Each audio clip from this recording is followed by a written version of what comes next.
ಭಾಗದ ಪ್ರಭಾವಿ ಬಿಜೆಪಿ ನಾಯಕ ಹಾಗೂ ರಾಜ್ಯ ಒಬಿಸಿ ಮೋರ್ಚಾ ಅಧ್ಯಕ್ಷರಾಗಿರುವ ಆರ್ ರಘು ಕೌಟಿಲ್ಯ ಅವರು ಇಂದು ಅಧಿಕೃತವಾಗಿ ಮೇಲ್ಮನೆ ಪ್ರವೇಶಿಸಿದ್ದಾರೆ. ವಿಧಾನಸೌಧದ ಬ್ಯಾಂಕ್ವೆಟ್ ಹಾಲ್ನಲ್ಲಿ ನಡೆದ ಅದ್ದೂರಿ ಸಮಾರಂಭದಲ್ಲಿ ಅವರು ಕರ್ನಾಟಕ ವಿಧಾನ ಪರಿಷತ್ತಿನ ನೂತನ ಸದಸ್ಯರಾಗಿ ಪ್ರಮಾಣ ವಚನ ಸ್ವೀಕರಿಸಿದರು. ಪರಿಷತ್ತಿನ ಸಭಾಪತಿಗಳಾದ ಬಸವರಾಜ ಹೊರಟ್ಟಿ ಅವರು ನೂತನ ಸದಸ್ಯರಿಗೆ ಅಧಿಕಾರ ಮತ್ತು ಗೌಪ್ಯತೆಯ ಪ್ರಮಾಣ ವಚನ ಬೋಧಿಸಿದರು. ಈ ವೇಳೆ ರಘು ಕೌಟಿಲ್ಯ ಅವರು ಭಾರತ ಮಾತೆ ಹಾಗೂ ತಮ್ಮ ರಾಜಕೀಯ ಆರಾಧ್ಯ ದೈವ ಕರ್ನಾಟಕದ ಜನಪ್ರಿಯ ಹಿರಿಯ ನಾಯಕ ಬಿಎಸ್ ಯಡಿಯೂರಪ್ಪ ಅವರ ಹೆಸರಿನಲ್ಲಿ ಪ್ರಮಾಣ ವಚನ ಸ್ವೀಕರಿಸಿ ಎಲ್ಲರ ಗಮನ ಸೆಳೆದರು. ಸಮಾರಂಭದಲ್ಲಿ ಮುಖ್ಯಮಂತ್ರಿ ಡಿಕೆ ಶಿವಕುಮಾರ್, ಉಪಮುಖ್ಯಮಂತ್ರಿ ಡಾಕ್ಟರ್ ಜಿ ಪರಮೇಶ್ವರ್ ಸೇರಿದಂತೆ ಹಲವು ಹಿರಿಯ ರಾಜಕೀಯ ನಾಯಕರು ಉಪಸ್ಥಿತರಿದ್ದು ನೂತನ ಎಂಎಲ್ಸಿ ರಘು ಕೌಟಿಲ್ಯ ಅವರಿಗೆ ಹೂಗುಚ್ಛ ನೀಡಿ ಶುಭ ಹಾರೈಸಿದರು.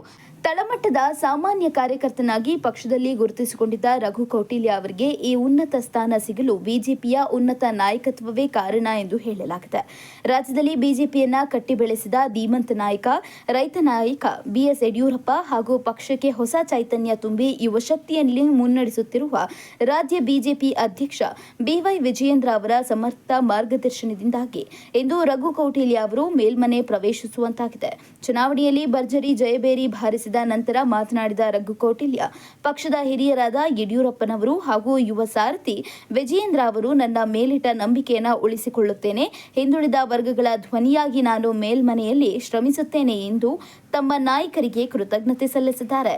ಈ ಇಬ್ಬರು ಪ್ರಭಾವಿ ನಾಯಕರ ಬೆಂಬಲದೊಂದಿಗೆ ರಘು ಕೌಟಿಲ್ಯ ಅವರ ಪ್ರವೇಶದಿಂದಾಗಿ ವಿಧಾನ ಪರಿಷತ್ತಿನಲ್ಲಿ ಪ್ರತಿಪಕ್ಷ ಬಿಜೆಪಿಗೆ ಮತ್ತಷ್ಟು ಬಲ ಬಂದಂತಾಗಿದೆ. ವಿಧಾನ ಪರಿಷತ್ತಿನ ಸದಸ್ಯನಾಗಿ ವಿಮೋಚನಾ ಹೊಂದಿದವನಾಗಿ ವಿಧಿದ್ವಾರ ಸ್ಥಾಪಿತವಾದ ಭಾರತದ ಸಂವಿಧಾನದ ವಿಷಯದಲ್ಲಿ ಶ್ರದ್ಧೆಯಿಂದಲೂ ನಿಷ್ಠೆಯಿಂದಲೂ ಕೂಡಿರುತ್ತೇನೆಂದು ನಾನು ಭಾರತದ ಪರಮಾಧಿಕಾರವನ್ನು ಮತ್ತು ಸಮಗ್ರತೆಯನ್ನು ಸಮರ್ಥಿಸುತ್ತೇನೆಂದು ನಾನು ಈಗ ಕೈಗೊಳ್ಳಲಿರುವ ಕರ್ತವ್ಯವನ್ನು ಶ್ರದ್ಧಾಪೂರ್ವಕವಾಗಿ ನಿರ್ವಹಿಸುತ್ತೇನೆಂದು ತಾಯಿ ಭಾರತ ಮಾತೆಯ ಮೇಲೆ ಹಾಗೂ ಶ್ರೀ ಎಸ್ ಯಡಿಯೂರಪ್ಪ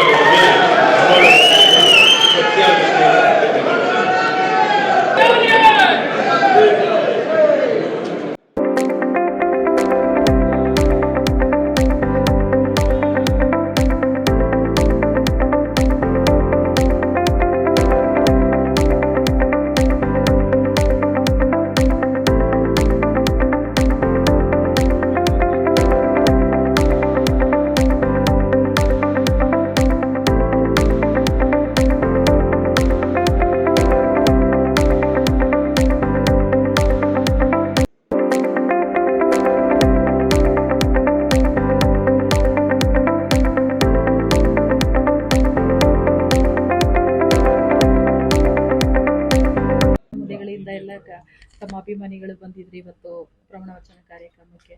ಯಾವ ಒಂದು ರೀತಿ ಅಭಿನಂದನೆ ಸಲ್ಲಿಸ್ತೀರಾ ಸರ್ ಅವರಿಗೆಲ್ಲ ಈ ಸಂದರ್ಭದಲ್ಲಿ? ಅಲ್ಲ, ಭಾಳ ಅಭಿಮಾನಿಗಳಲ್ಲಿ ಏನಂದರೆ ವಿಧಾನಸೌಧದ ಸಭಾಂಗಣ ಬ್ಯಾಂಕ್ವೆಟ್ ಹಾಲ್ನಲ್ಲಿ ನಡೆದಿತ್ತು.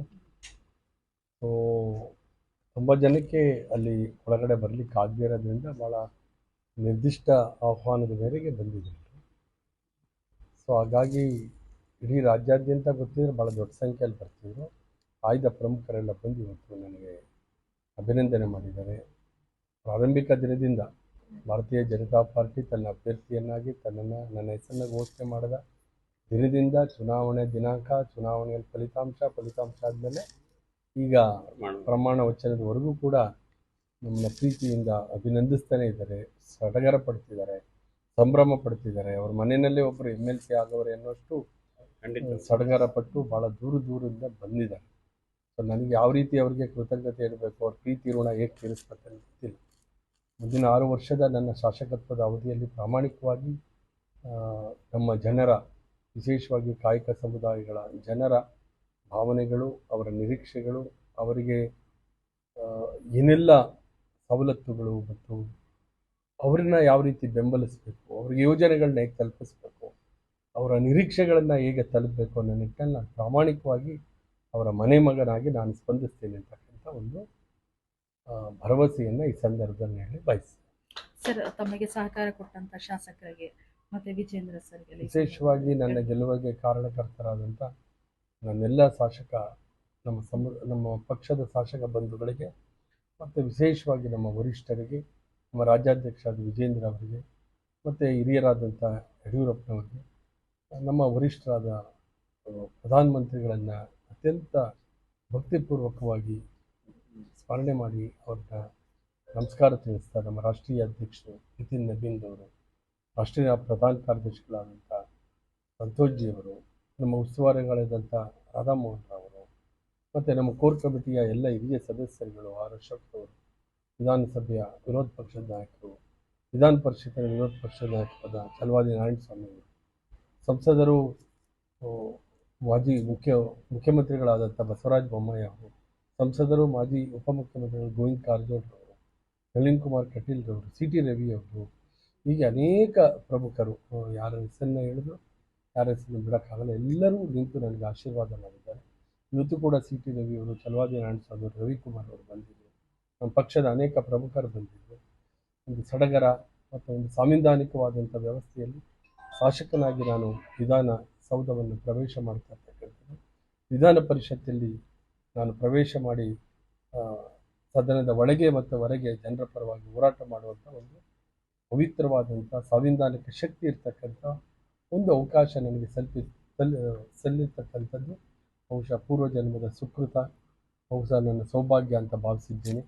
ನನ್ನ ಮೇಲೆ ವಿಶ್ವಾಸ ಇಟ್ಟು ನಾನು ಪ್ರತಿನಿಧಿಸುವಂಥ ಸಮುದಾಯಗಳಿಗೆ ಶಕ್ತಿ ಕೊಡಬೇಕಂತ ದೃಷ್ಟಿಯಿಂದ ರಾಜಕೀಯ ಶಕ್ತಿ, ಪ್ರಜಾಪ್ರಭುತ್ವದ ಸಾಮಾಜಿಕ ನ್ಯಾಯವನ್ನು ಕೊಡುವಂಥ ಬದ್ಧತೆಯನ್ನು ತೋರಿಸಿರ್ತಕ್ಕಂಥ ಭಾರತೀಯ ಜನತಾ ಪಾರ್ಟಿಗೆ ಮತ್ತು ನನಗೆ ಸಹಕಾರ ನೀಡಿದಂಥ ನನ್ನ OBC ಮೋರ್ಚಾದ ಎಲ್ಲ ಪದಾಧಿಕಾರಿಗಳಿಗೆ ಪ್ರತ್ಯಕ್ಷವಾಗಿ ಪರೋಕ್ಷವಾಗಿ ನನಗೆ ಇಂಥ ಅವಕಾಶ ಸಿಗಲಿಕ್ಕೆ ಕಾರಣರಾದಂಥ ಎಲ್ಲರಿಗೂ ಕೃತಜ್ಞತೆಯನ್ನು ಸಲ್ಲಿಸ್ತೇನೆ. ನಮಸ್ಕಾರ, ನಾನು ರುಕ್ಮಣ್ಣ ಮಡಿವಾಳ ಅಂತ ಕಲಬುರಗಿ ಜಿಲ್ಲೆಯಿಂದ ನವ ಕಲ್ಯಾಣ ಕರ್ನಾಟಕ ಮಡಿವಾಳ ಸಂಘದ ಅಧ್ಯಕ್ಷ. ಇವತ್ತು ವಿಶೇಷವಾಗಿ ಹೇಳಬೇಕಂದ್ರೆ ನಮ್ಮ ಮಡಿವಾಳ ಸಮಾಜಿಗೆ ಒಂದು ಹೆಮ್ಮೆಯ ವಿಷಯ. ಯಾಕಂದರೆ ಇವತ್ತು ಮೊಟ್ಟ ಮೊದಲ ಬಾರಿಗೆ ನಮ್ಮ ಕೌಟಿಲ್ಯ ಅಣ್ಣಾಜಿಯವರನ್ನು ಈ BJP ಪಾರ್ಟಿ ನಿಜವಾಗ್ಲೂ ನಾವು ಮಡಿವಾಳರು ಚೇರ್ಮನಿಯಾಗಿರ್ತೀವಿ. ಒಂದು ಮಡಿವಾಳರ ಕೂಗು ಇವತ್ತು ವಿಧಾನಸೌಧದಲ್ಲಿ ಇವತ್ತು ನಮ್ಮ ಧ್ವನಿಯಾಗಿರ್ತಾರಂತ ನಮ್ಮ ಅಣ್ಣಾಜಿಯವರು. ನಿಜವಾಗ್ಲೂ ಆ BJPಯ ಎಲ್ಲ ನೇತಾರರಿಗೆ ಇಡೀ ಮಡಿವಾಳ ಸಮಾಜದ ವತಿಯಿಂದ ನಾವು ಧನ್ಯವಾದಗಳನ್ನು ಅರ್ಪಿಸ್ತೀವಿ. ಸರ್ ನಮಸ್ಕಾರ, ನಾನು ಗದಗ ಜಿಲ್ಲಾ ಮಡಿವಾಳ ಸಮಾಜದ ಅಧ್ಯಕ್ಷರು. ಇವತ್ತು ನಮ್ಮ ರಘು ಕೌಟಿಲ್ಯ ಸರ್ ವಿಧಾನ ಪರಿಷತ್ ಸದಸ್ಯರಾಗಿ ಆಯ್ಕೆಯಾಗಿರುವುದು ಹಾಗೂ ಪ್ರಮಾಣ ವಚನ ಸ್ವೀಕಾರ ಮಾಡಿದ್ದು ಇವತ್ತು ತುಂಬ ಅವರಿಗೆ ಅಭಿನಂದನೆಗಳು. ಇವತ್ತು BJP ಪಕ್ಷದಲ್ಲಿ ತಳಮಟ್ಟದ ಸಮುದಾಯಗಳಿಗೆ ಯಾವ ರೀತಿ ಗುರುತಿಸ್ತಾರೆ ಅನ್ನುವಂಥದ್ದು ಇವತ್ತು BJP ಪಕ್ಷದಲ್ಲಿ ಇವತ್ತು ನಮ್ಗೆ ತಿಳಿಸ್ಕೊಟ್ಟಂಗಾಯಿತು. ಅತಿ ಹಿಂದುಳಿದ ಸಮಾಜ ಮಡಿವಾಳ ಸಮಾಜದಲ್ಲಿ ರಘು ಕೌಟಿಲ್ಯ ಸರ್ನ ಗುರುತಿಸಿ ಅವರನ್ನು ವಿಧಾನ ಪರಿಷತ್ತಿಗೆ ಆಯ್ಕೆ ಮಾಡಿ ಒಂದು ಸಮಾಜಕ್ಕೆ ಒಂದು ಗೌರವ, ಹೆಮ್ಮೆ, ಖುಷಿ ವಿಚಾರವನ್ನು ತಂದುಕೊಟ್ಟ ಎಲ್ಲ ನನ್ನ BJP ಪಕ್ಷದ ಮುಖಂಡರಿಗೂ ಹಾಗೂ ಹಿರಿಯರಿಗೂ ಕಾರ್ಯಕರ್ತರಿಗೂ ಎಲ್ಲರಿಗೂ ನನ್ನ ಅಭಿನಂದನೆಗಳು, ಧನ್ಯವಾದ. ನಮಸ್ಕಾರ, ನಮ್ಮ ಹೆಸರು ಶಂಕರಪ್ಪ ಅಂತ, ಬೆಂಗಳೂರಿಂದ. ಇವತ್ತು ನಮ್ಮ ರಘು ಕೌಟಿಲ್ಯ ಅವರಿಗೆ ವಿಧಾನ ಪರಿಷತ್ ಸದಸ್ಯರಾಗಿ ಪ್ರಮಾಣ ವಚನ ಸ್ವೀಕಾರ ಮಾಡಿದ್ದು ನಮ್ಮೆಲ್ಲರಿಗೂ ಅತ್ಯಾತ್ಮೀಯ ಸಂತೋಷವಾಗಿದೆ. 12ನೇ ಶತಮಾನದ ನಂತರ ಕಾಯಕ ಸಮುದಾಯಗಳಿಗೆ ಏನಾದರೂ ಪ್ರಾತಿನಿಧ್ಯ ಸಿಕ್ಕಿದರೆ, ಗುರುತಿಸಿದರೆ ಅದು ಈಗ ನಮ್ಮ BJP ಪಕ್ಷದಿಂದ. ಇವತ್ತು ನಮಗೆ ಎಲ್ಲ ಕಾಯಕ ಸಮುದಾಯಗಳಿಗೆ ಆಗಿರೋ ಸಂತೋಷ, ಆ ಒಂದು ನಂಬಿಕೆ, ಅದರ ಈ ಪಕ್ಷದ ಹಿರಿಯರಿಗೂ, ವಿಜೇಂದ್ರ ಅವ್ರಿಗೂ, ಯಡಿಯೂರಪ್ಪನವ್ರಿಗೂ ನಾವೆಲ್ಲರೂ ಧನ್ಯವಾದಗಳನ್ನ ಅರ್ಪಿಸ್ತಾ ಇದ್ದೀವಿ. ಇನ್ನು ಮುಂದೆ ನಮಗೊಂದು ಆಶಾಕಿರಣ, ಮುಂದೆ ಈ ಕಾಯಕ ಸಮುದಾಯ, ಹಿಂದುಳಿದ ಸಮುದಾಯಗಳಿಗೆ ಪ್ರತಿ ಪಕ್ಷದಲ್ಲೂ ಗುರುತಿಸಿ ಅವರ ಸ್ಥಾನಮಾನಗಳನ್ನು ಕೊಟ್ಟರೆ ಈ ಹಿಂದುಳಿದ ಈ ಸಮುದಾಯಕ್ಕೆ ದುಡಿಯುವಂಥ ಒಂದು ಧ್ವನಿ ಆಗ್ತೀವಿ. ಆದ್ದರಿಂದ ದಯವಿಟ್ಟು ಈ ಮುಂದೆ ಬರೋ ಎಲ್ಲರೂ ಹಿಂದುಳಿದ ಸಮಾಜನ ಬೆಂಬಲಿಸಬೇಕು, ಗುರುತಿಸಬೇಕು, ಆದ್ಯತೆ ಕೊಡಬೇಕು. ಅಂದರೆ